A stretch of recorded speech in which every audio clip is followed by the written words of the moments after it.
Alors vous vous souvenez qu'avec OAO, notre première émission, c'était Transvestigation Los Angeles. On avait bien rigolé et c'était pas inintéressant.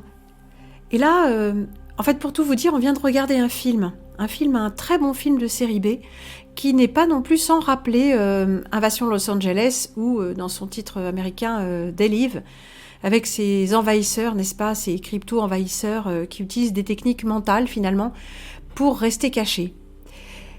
Là, on est en plein dans le sujet de la manipulation mentale. Alors pour faire bref, vous allez voir, il y a plusieurs éléments qui sont très intéressants. Le film date de...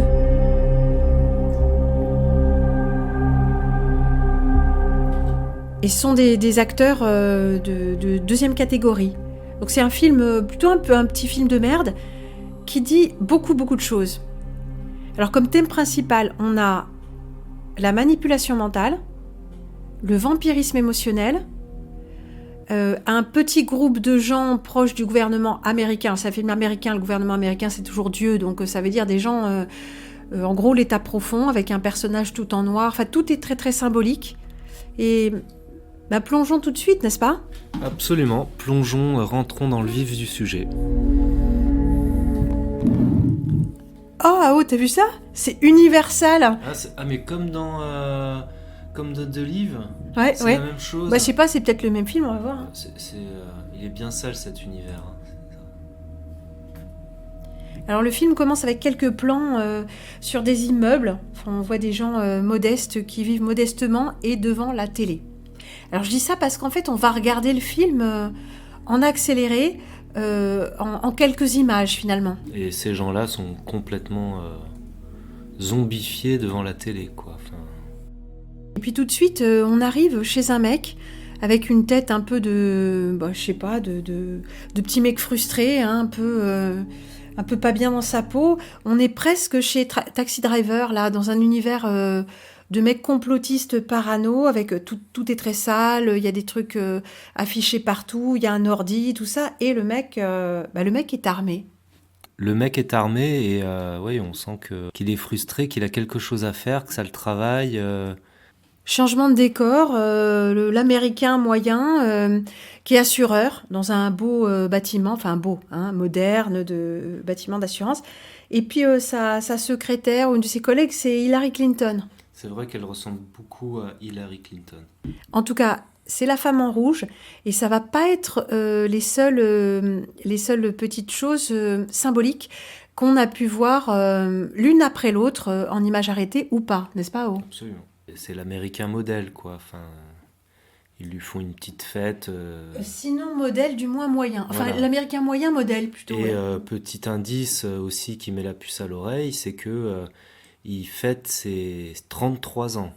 C'est ça, merci Ao. Voilà. C'est le premier truc qui nous a fait... hein. Alors là, le gars... Là, l'intrigue se noue assez vite.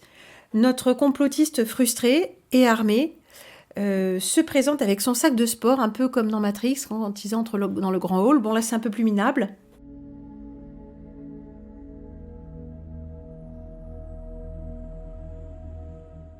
Il se présente devant le vigile, et là, on sent que l'horreur va commencer, n'est-ce pas ? Qui passe un contrôle vigile avec succès, hein. On suppose qu'il l'élimine.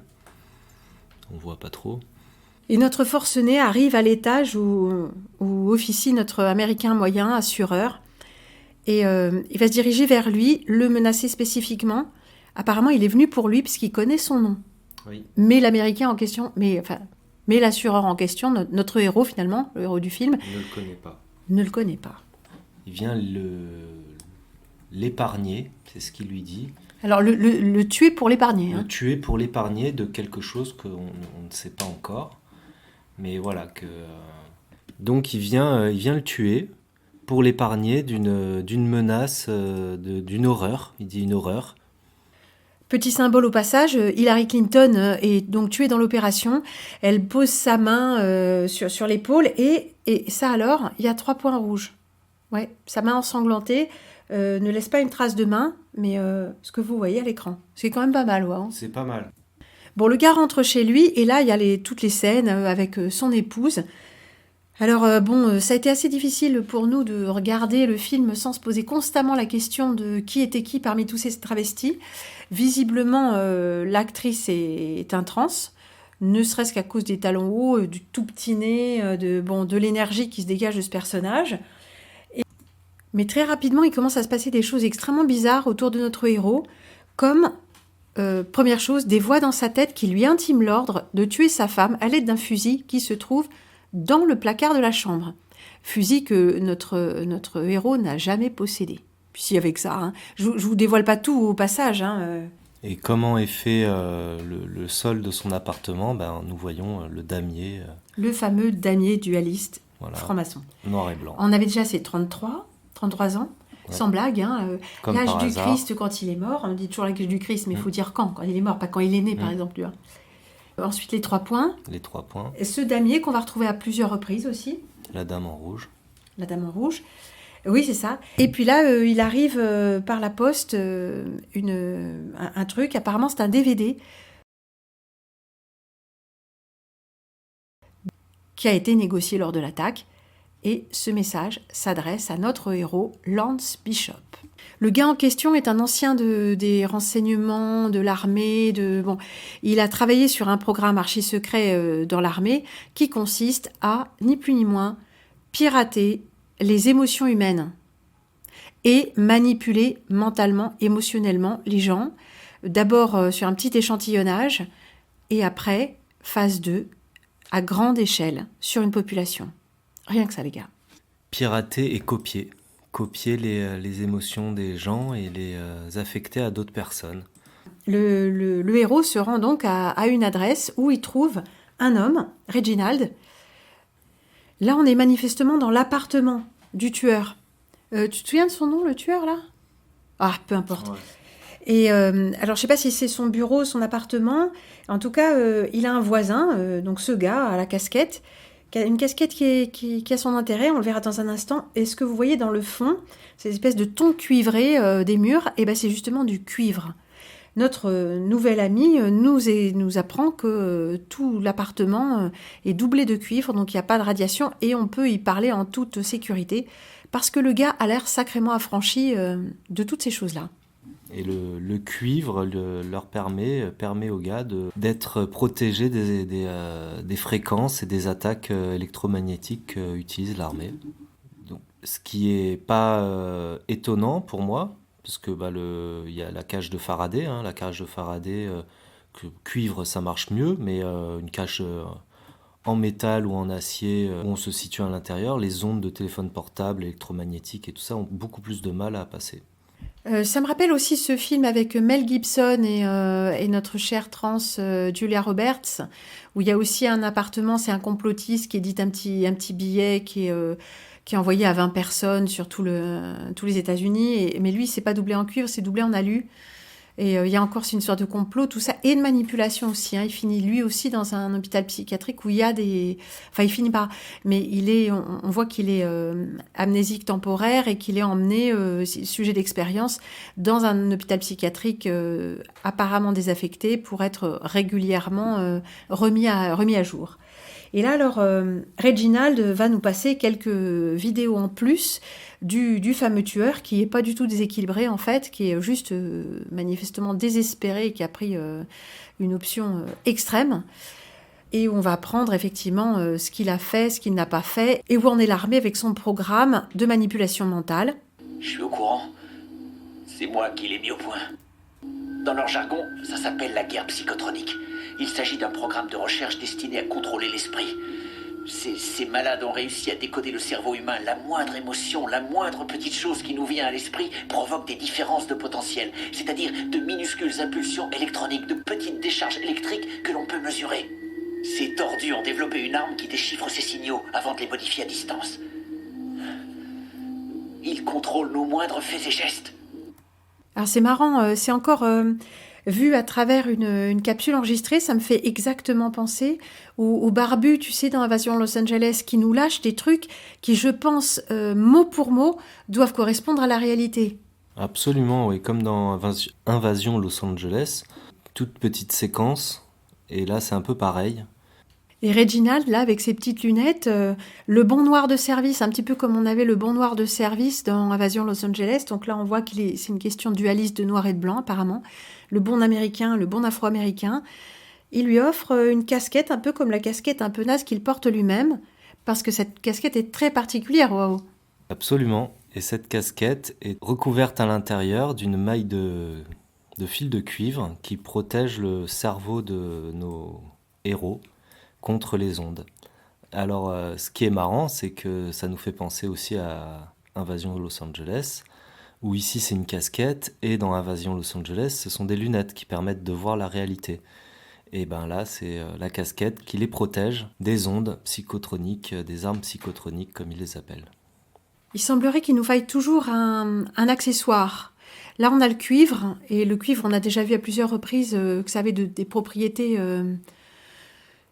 très, très diverses, un champ d'application très, très important, ne serait-ce que symboliquement aussi. Le cuivre, c'est le féminin aussi, c'est lié à Vénus, tout ça. Et les lunettes semblent être beaucoup plus technologiques. Mais là, la technologie arrive, on va voir ça. De retour chez lui sous sa casquette, notre ami qui est désormais protégé de ces attaques d'apathie et d'angoisse et tout le choc qu'il a subi après avoir été témoin, enfin et presque victime du tueur. Là, il a recouvré ses capacités mentales, d'autant que chose qu'on n'a pas encore dite, Waouh me fait signe comme ça, il fait « faut que tu parles de la voix ». Bah vas-y, parle-en toi. Bien absolument, je vais en parler. Suite à l'attaque qui s'est effectuée dans son bureau, notre cher héros entend des voix dans sa tête et une voix qui leur ordonne de tuer sa femme. Et suite au fait qu'il ait mis la casquette, il est protégé de ces intrusions. Voilà. Il y a encore un petit détail dont on n'a pas parlé et qui a vraiment son importance pour ceux qui auront vu par exemple The Box et il me semble aussi c'est présent dans d'autres films. Notre héros, quand il est sujet à ces attaques de voix dans la tête notamment ou de mélancolie, il saigne du nez. On a ça semble être quelque chose de récurrent. Alors ça nous indique que dans The Box, c'est quand les gens ont été piratés et qui recouvrent leurs esprits, ils se mettent à saigner du nez. Donc on voit qu'ils ont été, comme également dans Matrix où les gens peuvent être piratés. Ils sont agents de la matrice tant qu'ils sont pas, et potentiellement agents tant qu'ils n'ont pas été débranchés. Eh bien là, on a aussi des gens qui peuvent être sous emprise. Je parlais de The Box, mais je parle aussi de ce film que nous sommes en train de regarder. Donc il y a quand même des éléments récurrents. Il y a visiblement aussi une très grosse manipulation en cours autour de notre héros, parce que dans l'appartement d'à côté où les gens se disputent constamment, apparemment c'est quelque chose qui est censé le pousser à bout, nerveusement. En fait, en revenant avec sa casquette et beaucoup plus fort mentalement, il s'apprête à toquer à la porte pour dire ce qu'il pense à ses voisins insupportables, et il se retrouve face à face avec ça, un appareil qui diffuse des messages. En fait, il n'y a pas de couple, il n'y a pas de scène de ménage, ce sont des acteurs et tout est enregistré. Et là, sa femme arrive et il lui dit « Mais viens voir, j'ai découvert quelque chose ». Et la femme ne réagit pas face à cette découverte-là. Elle continue d'essayer de lui dire « Ouais, faut que tu ailles à l'hôpital ». Elle lui dit souvent « Faut que tu ailles à l'hôpital, tu t'es fait mal, machin, écoute-moi ». Donc on commence à se poser la question, quel rôle joue sa femme dans toute cette histoire ? Et surtout, qu'est-ce qu'elle fait pendant leur, pas leur dispute, mais leur discussion un peu plus virulente ? Elle lui retire la casquette, comme ça, mine de rien. Elle lui arrache la casquette sous prétexte de le désinfecter. Absolument. Et notre cher héros se retrouve sous les influences électromagnétiques, psychotroniques. Alors, suite à cette scène, elle se dévoile. De toute façon, on peut dire qu'il a compris. Alors, les voix dans la tête, une fois que sa femme lui a ôté la casquette, les voix dans la tête reprennent le dessus. et lui intime l'ordre de tuer sa femme. Et donc il essaie de résister, il résiste jusqu'au moment où il tire. Et forcément, c'était des fausses balles. Et c'était un coup monté. Oui, en fait, c'est un test pour savoir jusqu'où va la résistance humaine à ces injonctions.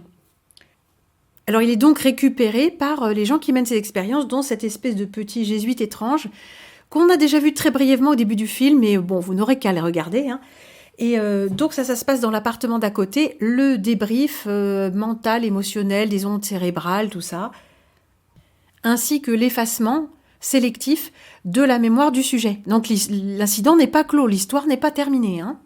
Et là, le sujet se réveille, sa femme dort encore. Enfin, fait semblant, Elle rentre dans le lit, elle fait semblant de dormir, il se réveille, et normalement, la vie devrait continuer comme avant. Elle lui fait comprendre que depuis l'incident, il voit un psy et qu'il doit prendre des médicaments pour se sentir mieux et tout ça. Bon, alors c'est pas le cas, hein. C'est des souvenirs qu'elle essaie d'implanter ou qui ont été implantés plus ou moins. Alors lui, il est complètement perdu. Hein. Et à un moment donné, il se rend compte quand même, les contrôleurs de ce personnage se rendent compte qu'il commence à essayer de se souvenir. Et du coup, il lui envoie par les ondes, un programme d'une personne dépressive, droguée. Alors pendant tout ce temps-là, le réveil et la remise en service, il est monitoré, comme on dit, par ses contrôleurs depuis l'appartement d'à côté. Donc il a passé la grande partie de sa journée avachi dans son canapé, complètement dépressif, à regarder 2 fameuses assiettes. Cadeau de mariage, qui dans son rêve, enfin dans la réalité précédente, il l'a cassé en essayant de tuer sa femme. Enfin, ce qu'il croit être un rêve, parce que pour lui, c'est vraiment vrai, mais il commence à être dans la confusion par rapport à rêve et réalité. Ils n'ont pas pu avoir accès complètement à sa mémoire et à tout effacer, hein, manifestement. Donc lui, il ne sait plus, mais on lui fait croire que c'était un rêve. Et donc sa femme arrive et il lui pose la question de ces assiettes. Pourquoi sont-elles là ?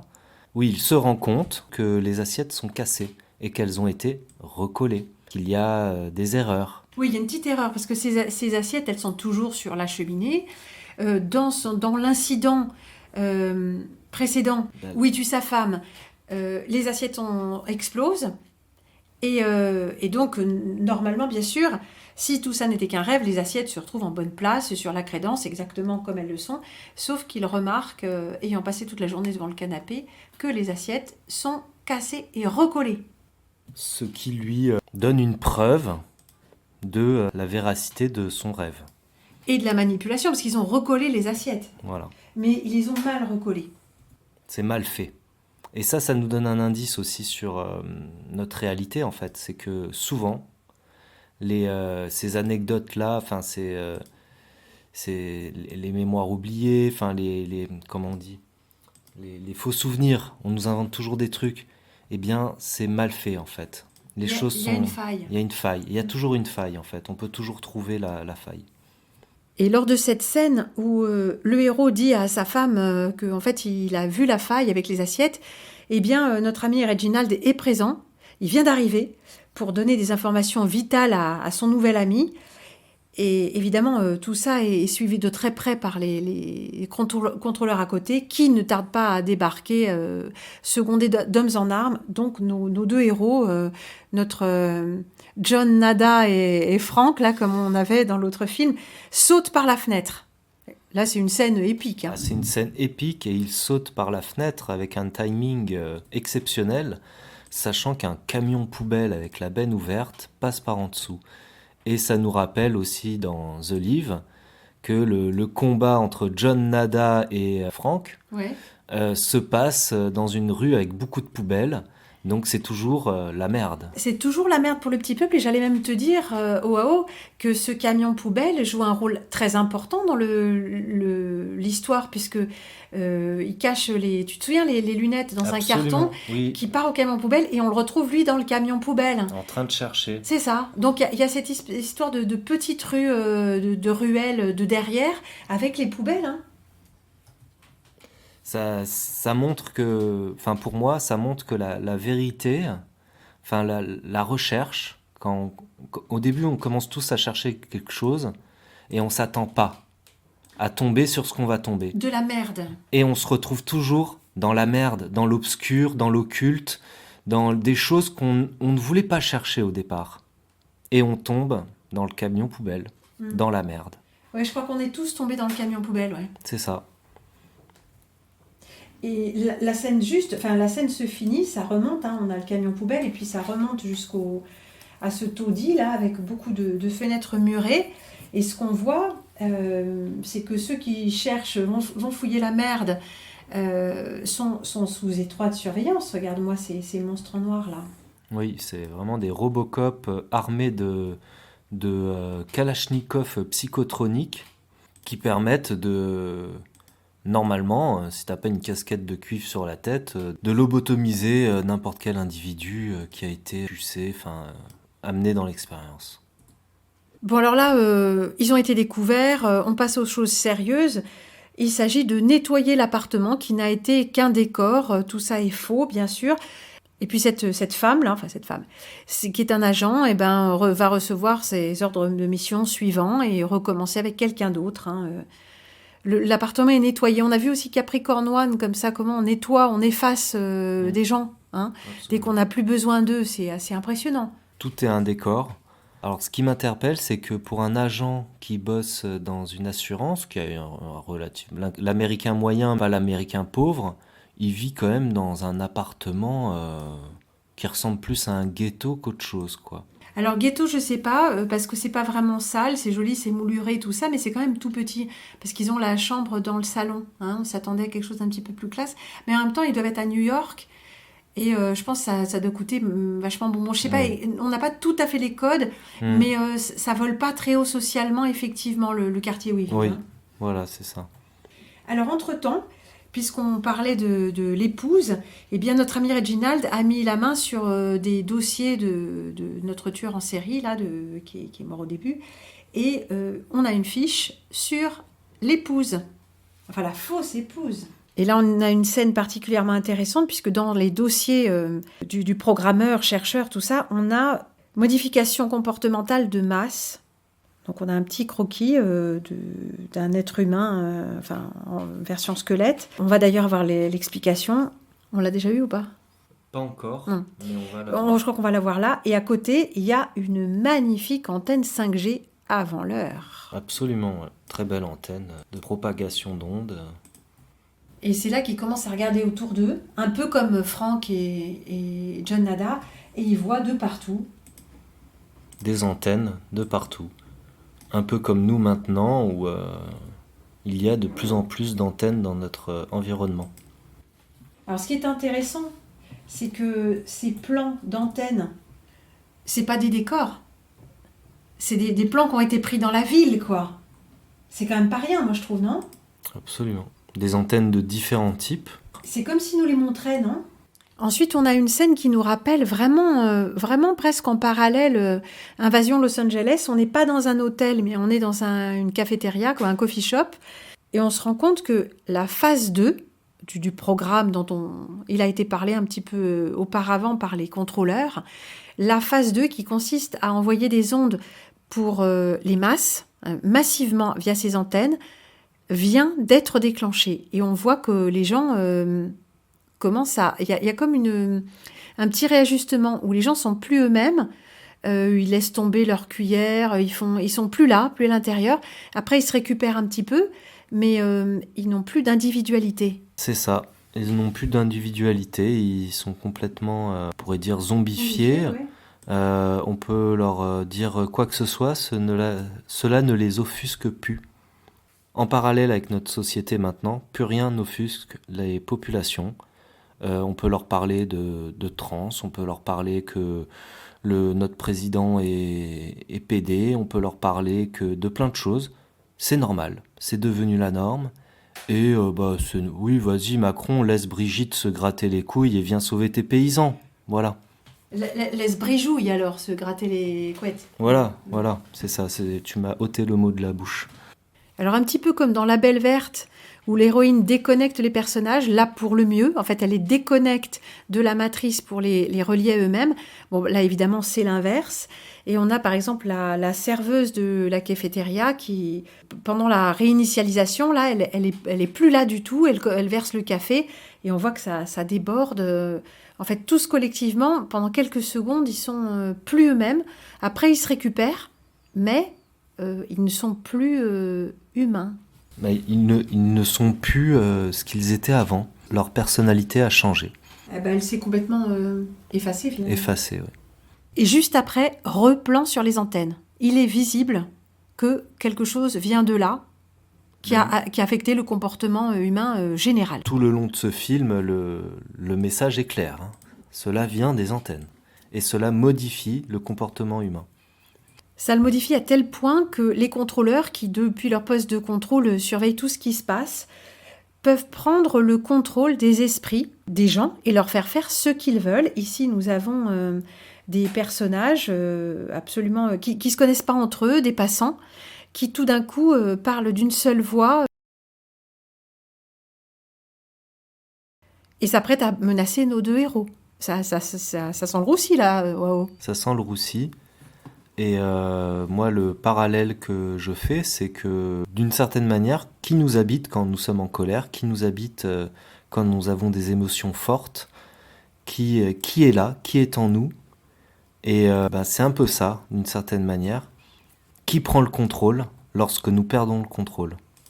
Bon, on va passer un petit peu plus rapidement sur l'intrigue qui commence à aller vite, mais par un stratagème vraiment audacieux, nos deux héros arrivent à s'adjoindre les services de racailles, de vraies racailles.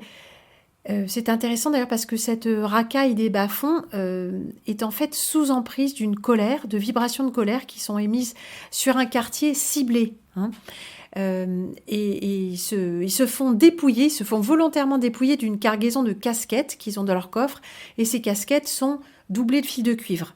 Donc ils ont préparé le coup et de bob, enfin vous voyez ce que quand les membres de la bande, la racaille, se mettent ça sur la tête, tout d'un coup, ils sont à l'abri des vibrations de colère et ils comprennent pas tout à fait ce qui leur arrive, et nos deux héros leur expliquent qui est derrière ça, comment ça se passe. Et il leur propose bien sûr de tourner leur colère contre les responsables et non pas contre eux deux, quoi. Suite à ça, avec cette petite bande de braves, nos héros arrivent à attirer dans un piège le contrôleur en chef, notre jésuite en noir là, et lui font tester sur lui-même ces appareils qui servent à deux choses, hein, un petit peu comme on a ça dans Minority Report, hein, ils les cerclent avec des trucs pour leur envoyer des images, tout ça. Alors là, c'est un dispositif qui marche dans les deux sens, qui sert à extraire de l'émotion, des émotions extrêmes via les courants cérébraux. Donc, ils pompent ça chez les gens, ils décodent, et puis ils ont ça sur des petites cartes mémoire, ils peuvent les réinjecter chez les gens. Donc là, méthode de torture extrêmement sophistiquée.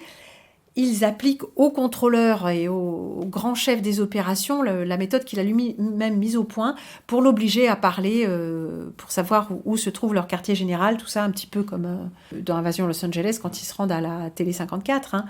Donc il y a une scène comme ça où ils se servent de ces appareillages. Et à propos d'appareillage, chose amusante, le contrôleur, là, il a aussi une petite montre avec laquelle il communique. Ainsi que tous les membres de l'équipe, hein, l'agent opérationnel qui tient le rôle de la femme, elle a aussi une montre avec laquelle elle peut communiquer et recevoir des instructions. Donc toujours la montre comme dans The Live, lorsque les extraterrestres disent « il y en a un qui voit ». Et après une scène de torture infligée au contrôleur en chef, ils cèdent à leur demande.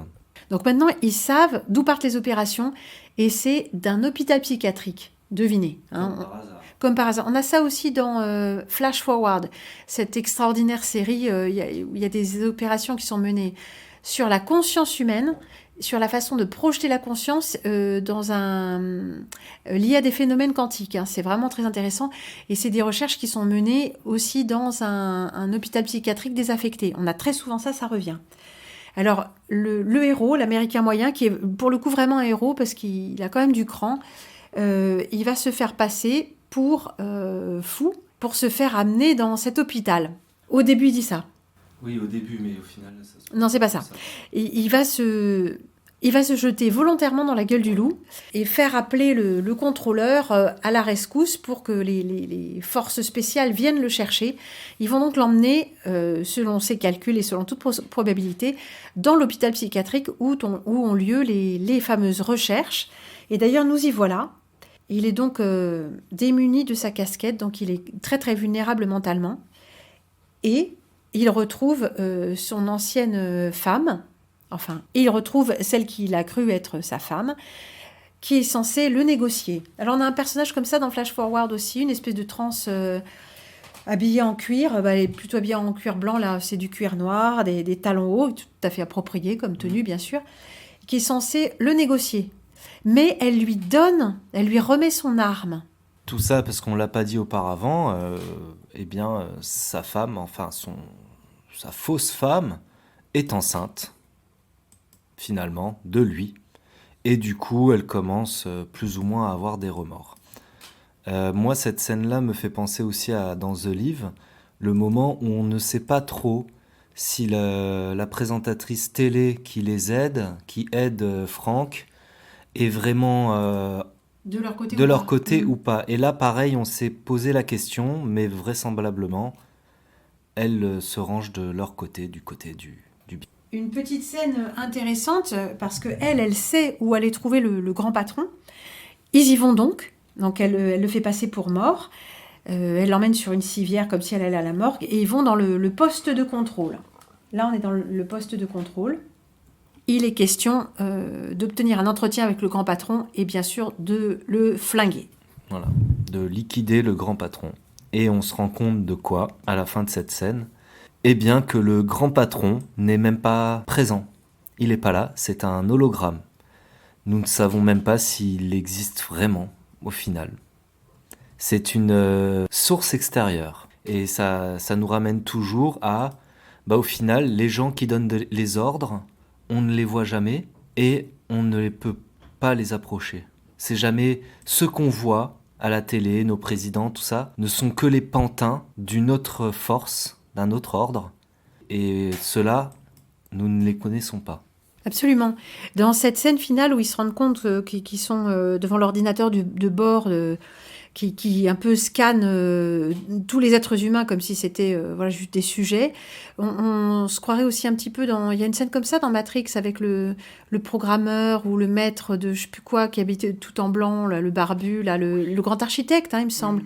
Le grand architecte. Non mais je vous demande un peu. Et là, on a ça, quoi. Donc le grand architecte dans ce film-là, c'est un hologramme. Il n'est pas vraiment là. Mais on est dans la salle des ordinateurs où on a tous ces personnages, quoi. Toute cette humanité scannée. Et le fameux hologramme leur explique que de toute manière cela ne change pas grand-chose, qu'ils ont réussi en fait leur mission, qu'au final on se rend compte que tout ceci était plus ou moins prévu que c'est bien, vous avez résisté, un homme et une femme, un enfant, l'amour de l'homme sur l'enfant, tout ça. Et qu'ils ont réussi leur mission. Et notre intrigue s'arrête un peu comme ça, tout en disant que un autre Américain moyen va se retrouver le sujet de la même expérience. Voilà, et c'est reconduit comme... Alors ça, c'est pas un film qui finit bien, c'est un film qui se finit de façon, j'allais dire, extrêmement réaliste, parce que, on ne peut pas s'attaquer à cette racine du mal, mais on va voir dans la scène, non pas la scène finale, je crois que c'était la scène finale, mais c'est la scène avant-finale.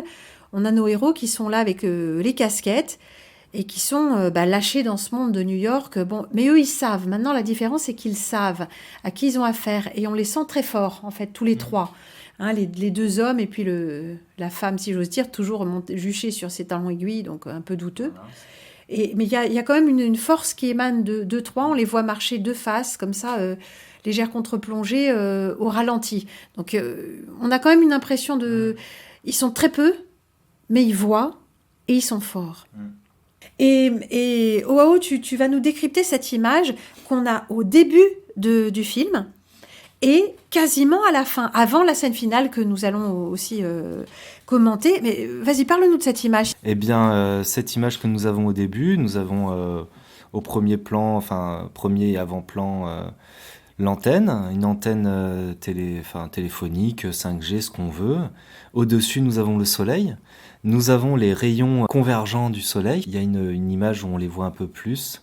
Voilà, enfin les rayons en triangle, quoi, tout simplement. Donc on a au final l'antenne. Et vu que le soleil est l'émanation du triangle, ben l'œil unique. Voilà, tout simplement. Donc on a un peu beaucoup de choses, beaucoup de symboliques.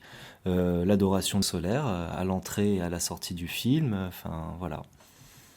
Et le film se conclut comme il avait commencé, avec ces images d'immeubles, je sais pas, défavorisés, je sais pas si c'est des bureaux, je sais pas si c'est des gens qui habitent là, suivi d'un petit plan séquence très rapide sur plusieurs modèles d'antennes que notre héros, le mâle blanc américain, la désigne du doigt. Hein. Regardez ça.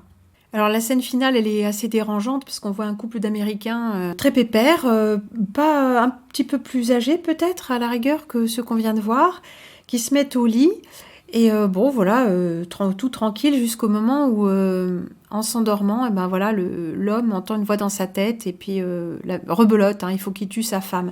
Donc on comprend immédiatement la situation que la femme est un agent et l'histoire se recommence. Moi, ce que ça m'évoque, et tu me diras, toi, ce que tu en penses, tu vois que la situation est exactement la même. Ça, c'est pas inversé, mettons.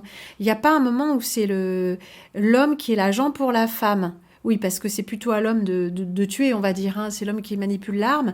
Mais moi, ce que ça m'évoque quand même, c'est l'attaque contre le mâle blanc. Purée.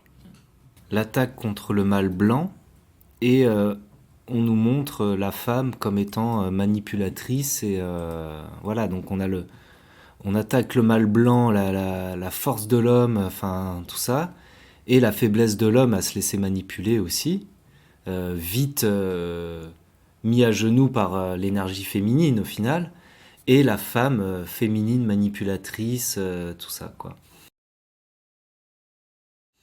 Eh bien, conclusion, on a beaucoup de signes. On a les 3 points maçonniques, on a l'homme qui fête son anniversaire, il a 33 ans. On a la dame en rouge qui ressemble, franchement, l'actrice ressemble énormément à Hillary Clinton. Donc ça nous dit tout aussi, ça nous dit Hillary Clinton, tous ces politiciens sont des acteurs. Aussi, voilà ce que ça veut dire. Et qui sont mêlés à Ils sont mêlés à tout ça. Même si le personnage ne l'est pas. Ne l'est pas, oui. Tout ça, c'est des ingrédients narratifs. Ouais. Absolument. Le damier noir et blanc chez lui. Que nous dit ce film ? Qu'est-ce qu'il nous dit ? Il nous dit en fait voilà, que les émotions fortes, les émotions intenses, de colère, de frustration, ou même d'amour, enfin entre guillemets, d'amour, enfin de possession, eh bien ne sont pas vraiment les nôtres, ou en tout cas, c'est le biais le plus important par lequel on peut nous contrôler. Voilà, que nos contrôleurs nous contrôlent via nos émotions fortes.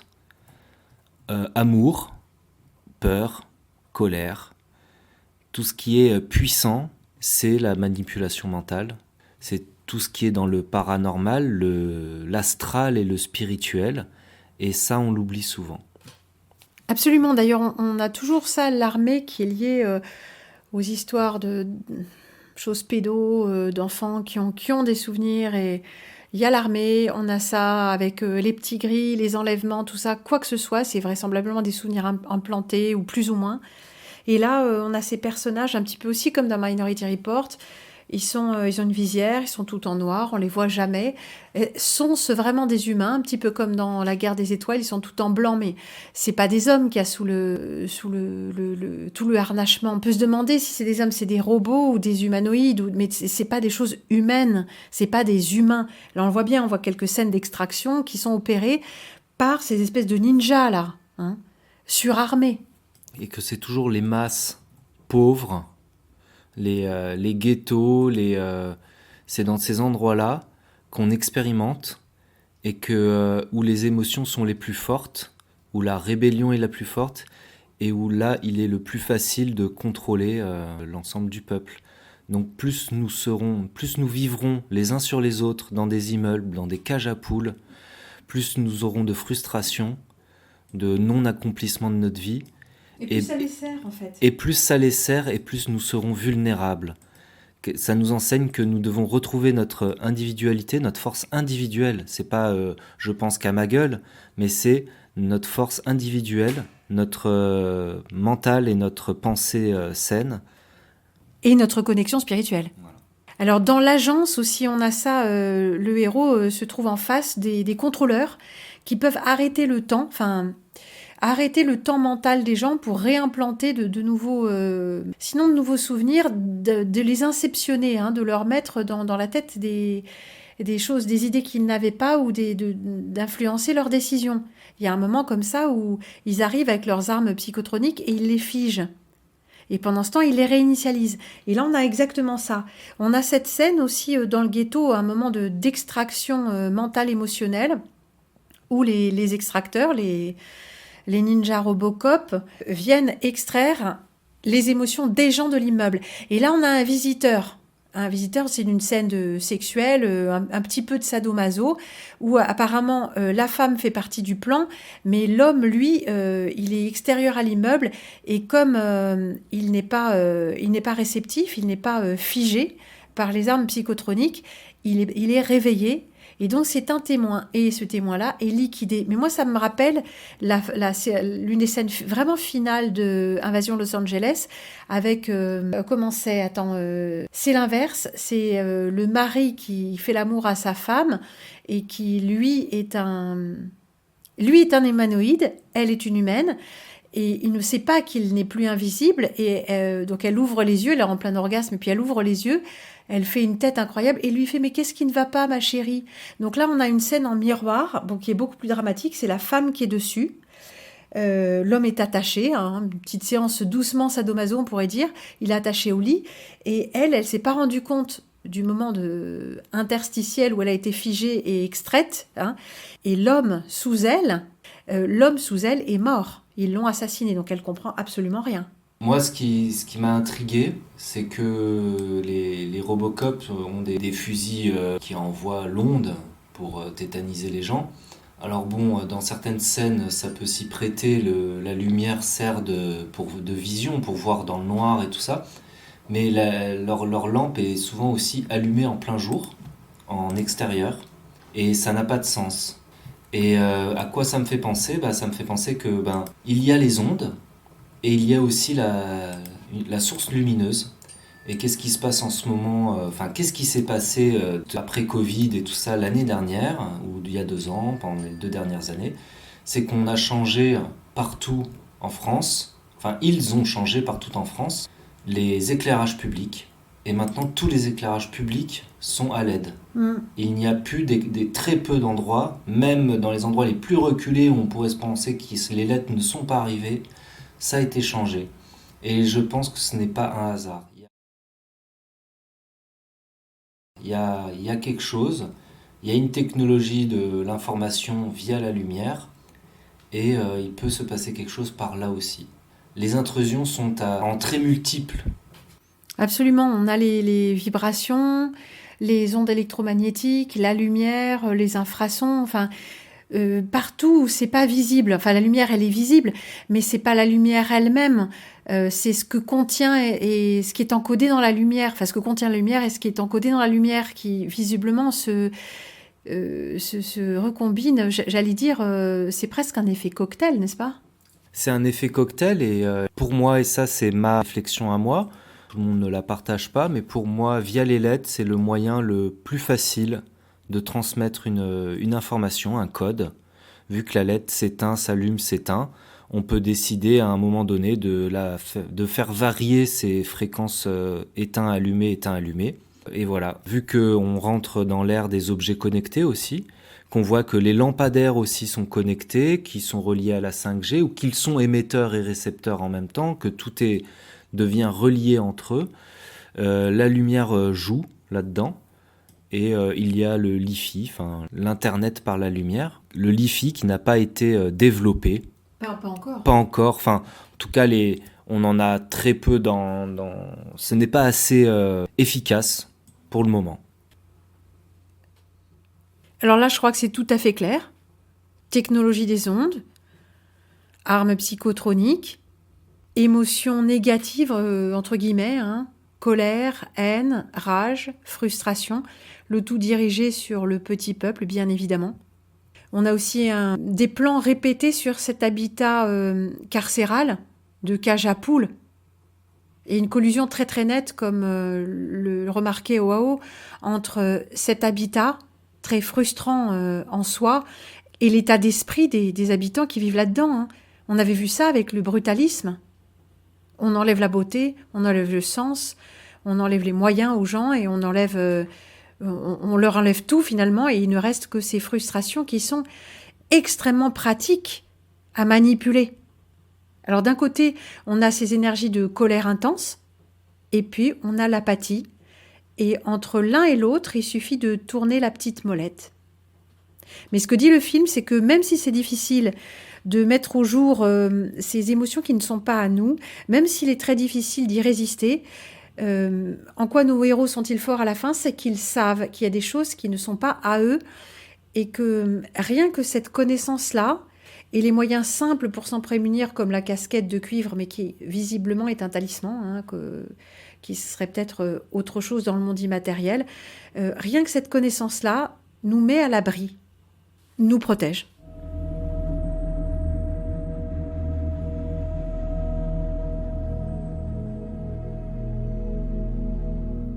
C'est sûr, nous ne faisons pas le poids contre ces armadas, ces robots suréquipés, mais nous avons quelque chose que eux n'ont pas, notre conscience et notre foi, notre humanité.